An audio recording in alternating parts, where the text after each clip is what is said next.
Salut à tous, bienvenue sur cette vidéo. Avant de commencer, attention, spoilers. Aujourd'hui, je vais vous présenter un film thaïlandais intitulé Bad Genius. C'est un thriller où il se passe un braquage basé sur une histoire vraie. Le film commence par montrer une fille nommée Lin. Elle est une excellente élève en école primaire et elle vit avec son père depuis tout ce temps. Un jour, son père l'inscrit dans une nouvelle école prestigieuse. Mais elle ne veut pas y étudier car les frais d'inscription et les autres dépenses leur coûteront beaucoup d'argent. Comme Lin est précieuse pour l'école en raison de son intelligence, le directeur lui accorde une bourse pour qu'elle puisse y étudier. Alors qu'elle prend des photos pour sa carte d'identité, elle rencontre Grace, une fille de bonne nature mais qui a des difficultés scolaires. Depuis, elles sont devenues de bonnes amies. Contrairement à Lin, elle n'est pas très intelligente, mais elle est plutôt douée dans d'autres domaines, comme par exemple ses talents d'actrice pendant les activités extrascolaires de son école. Dans la bibliothèque, elle dit à Lin que l'école a établi une nouvelle règle. Pour réussir l'examen, la moyenne générale doit se situer autour de 3,2. En conséquence, Grace lui dit qu'elle va sûrement échouer au test, sachant que Lin est une petite génie et lui demande de l'aider pour le test. Le jour de l'examen, Lin découvre que l'examen est exactement le même que les questions que le professeur a divulguées lors des séances de cours particuliers. Elle regarde également Grace, réalisant qu'elle ne peut pas répondre correctement aux questions. Elle demande de l'aider en écrivant les bonnes réponses sur une gomme, puis en la passant à Grace en utilisant des chaussures. Ils se font presque attraper par le professeur, mais heureusement, Lin parvient à y arriver. À la fin, Grace obtient une moyenne de 3,87, tandis que Lin obtient une moyenne de 4,0. Pour remercier Lin, Grace l'invite à la soirée piscine pour qu'elle puisse fêter leurs bonnes notes. Là-bas, Lin rencontre le petit ami de Grace, Pat. Contrairement à elle, Pat est très riche. Il apprend de Grace que Lin a réussi à aider sa petite amie lors de l'examen. Pour cette raison, il lui propose une énorme somme d'argent pour aider lui et ses amis à tricher à un autre examen. D'abord réticente, Lin accepte l'offre un peu plus tard lorsqu'elle apprend que l'école perçoit secrètement des frais supplémentaires auprès de son père, qui gagne un revenu modeste en tant qu'enseignant. Très vite, elle met au point un système de signaux manuels, basé sur certaines touches de piano. Lorsque Lin appuie sur les touches, chaque modèle de pression représente les lettres A, B, C et D. Les autres doivent simplement se souvenir du modèle pendant que Lin les utilise pour envoyer des réponses pendant les examens. Très rapidement, sa base de clients finit par s'élargir. Avec l'argent qu'elle a gagné, elle achète une nouvelle chemise à son père. À l'insu de son père, elle garde tout secret, en faisant croire qu'il s'agit de simples leçons de piano. Bank, un autre élève brillant de l'école, est le rival de Lin depuis le début. Il reçoit également une bourse d'études de l'école car il vient d'une famille pauvre. Il a une caractéristique différente de Lin. Il est très honnête et ne tolère pas la tricherie pendant les examens. Plus tard, il est associé à Lin dans une compétition qu'ils parviennent à remporter. Après cela, ils sont appelés par le directeur qui les informe qu'il existe une bourse d'études à l'étranger à laquelle ils peuvent postuler. Cependant, il n'y a qu'une seule place, ce qui ne fait qu'augmenter la rivalité qu'il y a entre les deux. Quand Bank rentre chez lui, il s'avère que sa mère a une laverie automatique. Il apprend ensuite que la machine à laver est cassée et que sa mère doit laver le linge manuellement. Ne voulant pas laisser sa mère le faire toute seule, il lui propose de l'aide à faire la lessive. Le lendemain, il est abordé par un autre étudiant, Tang. Il explique à Bank qu'il n'est pas allé à l'école hier parce qu'il était malade. Puis il lui propose de l'argent pour l'aider à passer l'examen, mais Bank refuse catégoriquement.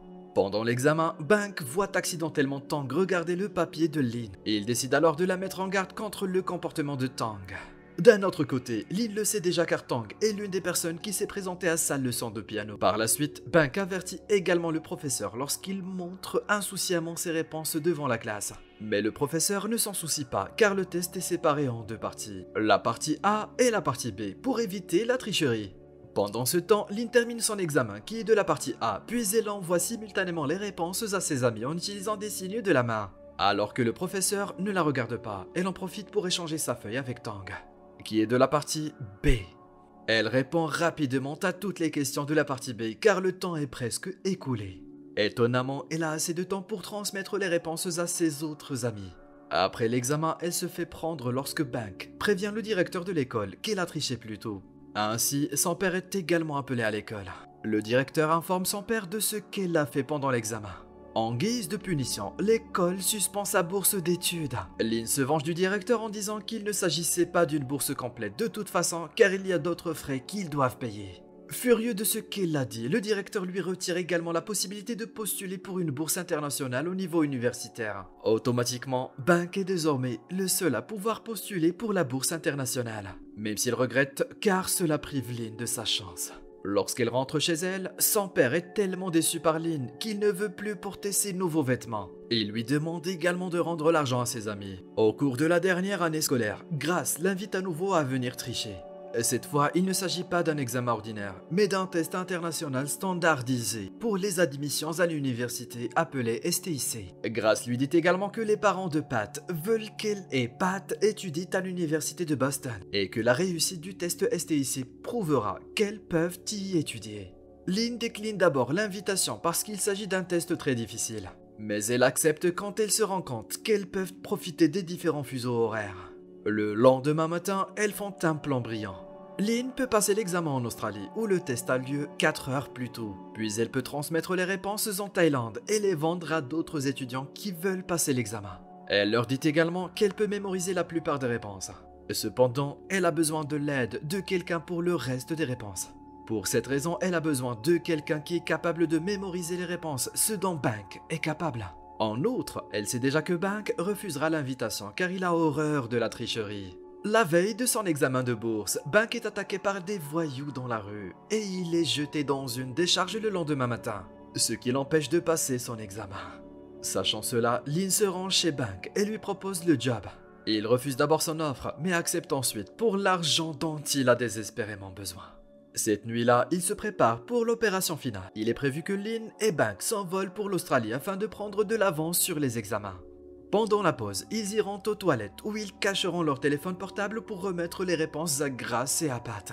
Pendant ce temps, en Thaïlande, Pat et Grace imprimeront les réponses en code barre sur des crayons. Ensuite, les crayons seront distribués à leurs clients qui, dans ce cas, sont les participants au test STIC. Néanmoins, à la veille de leur fuite, Pat leur glisse que c'est lui qui a ordonné aux voyous de frapper Bank, afin de le forcer à se joindre à leur plan. Furieux, Bank attaque immédiatement Pat. Pat tente alors de s'excuser, mais Bank décide de partir. Il est très en colère. Lynn, qui est également choquée par cette révélation, commence à reconsidérer ses actions et poursuit Bank. Cependant, il revient pour faire face à Lynn et lui dit de finir ce qu'elle a commencé. Par conséquent, ils poursuivent leur plan. Plus tard, ils arrivent enfin à Sydney pour passer le test. Dans les premières sections, ils terminent tous deux leur test avant la pause, ce qui leur laisse plus de temps pour mémoriser leurs réponses. Mais pendant la pause, Bank demande soudain à Pat et Grace d'augmenter sa part afin d'envoyer ses réponses pour eux. Pat est d'abord réticent, mais Grace le persuade de réaliser son souhait. Il remet alors la moitié de l'argent et promet qu'il donnera le reste une fois que Bank aura envoyé les réponses. De retour à Lynn et Bank, ils terminent avec succès leur deuxième section, mais il y a des problèmes pendant leur deuxième pause. L'agent d'inspection a remarqué que Bank était resté trop longtemps dans les toilettes pendant la pause. D'autre part, Lynn se retrouve en retard pour envoyer ses réponses car il y a une queue dans les toilettes pour femmes. Par conséquent, Bank est prise en flagrant délit par l'agent, tandis que Lynn parvient à s'échapper en prenant son téléphone et en le cachant dans ses bottes, pour finalement le dissimuler dans un distributeur d'eau. Elle passe ensuite à la section finale sans Bank et doit mémoriser toutes les réponses par elle-même. Comme elle manque de temps, elle se fait vomir en utilisant un crayon et dit ensuite à l'agent qu'elle est malade. Elle part de la salle très tôt car elle arrive à mémoriser toutes les réponses. Pendant ce temps, l'officier qui a attrapé Bank tente également de poursuivre Lynn afin de savoir s'ils sont liés. Pendant qu'elle est poursuivie, elle envoie les réponses sur son téléphone portable. Elle a également failli ne pas envoyer la dernière série de réponses lorsque quelqu'un l'a bousculée. Mais elle y est heureusement parvenue. Par la suite, l'officier l'attrape finalement et lui demande de venir avec lui pour l'interroger. Pendant l'interrogatoire, Bank lui fait signe de partir en prétendant qu'il ne la connaît pas. De retour en Thaïlande, Lynn est accueillie avec joie par Pat et Grace et découvre également que leur projet a été un grand succès. Mais elle se retourne contre elle et refuse sa part de l'argent en raison de sa mauvaise expérience à Sydney. Et ils font encore la fête avec les autres participants qui ont passé le test STIC. Ils disent aussi à Lynn que Bank a déjà pris sa part un peu plus tôt, mais elle quitte ensuite la discussion. Quelque temps plus tard, Bank l'invite à venir chez lui. Il semble qu'il ait investi sa part dans la relance de l'entreprise de blanchisserie de sa mère. Après cela, Bank lui dit de commencer un autre plan et lui assure également que cette fois-ci, ce sera beaucoup moins dangereux et que la clientèle sera plus large. Lorsqu'elle refuse, Bank la menace d'exposer toute l'affaire en disant qu'elle était aussi le cerveau de ce dernier stratagème. Lynn lui répète alors qu'elle a fait son choix et qu'elle a décidé de tout avouer. Plus tard, elle se confesse en larmes à son père, qui la réconforte. Elle l'aide à se racheter en soumettant une confession formelle à l'organisation STIC. N'oubliez pas de vous abonner, d'activer les notifications et de laisser un like pour nous aider. Merci à tous.